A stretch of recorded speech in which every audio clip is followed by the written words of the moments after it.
ಕೀರ್ತಿಮುಖ. ಒಂದು ದಿನ ಶಿವನು ತನ್ನ ಧ್ಯಾನದಲ್ಲಿ ಕುಳಿತಾಗ ರಾಹುವು ಶಿವನ ಜಟೆಯಲ್ಲಿರುವ ಚಂದ್ರನ ಮೇಲೆ ಮೋಹಿತನಾಗುತ್ತಾನೆ ಹಾಗೂ ಅದನ್ನು ಪಡೆಯಲು ಮುಂದಾಗುತ್ತಾನೆ. ಈ ದುಸ್ಸಾಹಸದಿಂದ ಶಿವನು ಕೋಪಗೊಂಡು ತನ್ನ ಮೂರನೇ ಕಣ್ಣಿನಿಂದ ಒಬ್ಬ ರಾಕ್ಷಸನನ್ನು ಸೃಷ್ಟಿಸುತ್ತಾನೆ. ರಾಕ್ಷಸನ ಕೋಪದಿಂದ ಭಯಭೀತನಾದ ರಾಹುವು ಶಿವನಲ್ಲಿ ಕ್ಷಮೆ ಯಾಚಿಸುತ್ತಾನೆ. ರಾಹುವಿನನ್ನು ಕ್ಷಮಿಸಿ ಬಿಟ್ಟು ಬಿಡು ಎಂದು ರಾಕ್ಷಸನಲ್ಲಿ ಹೇಳಿದಾಗ ರಾಕ್ಷಸ ತುಂಬ ಹಸುವಿನಿಂದ ನಾನು ರಾಹುವಿನನ್ನು ನುಂಗಿ ಹಾಕುತ್ತೇನೆ ಪ್ರಭು ಎಂದು ಹೇಳುತ್ತಾನೆ.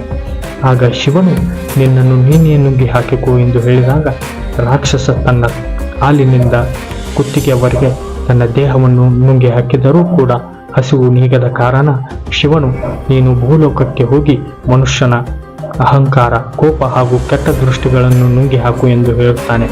ಆಗಿನಿಂದ ನಾವು ದೇವಾಲಯಗಳಲ್ಲಿ ಹಾಗೂ ಮನೆಯ ದ್ವಾರಗಳಲ್ಲಿ ಈ ಕೀರ್ತಿಮುಖ ರಾಕ್ಷಸನನ್ನು ಅಳವಡಿಸುತ್ತೇವೆ.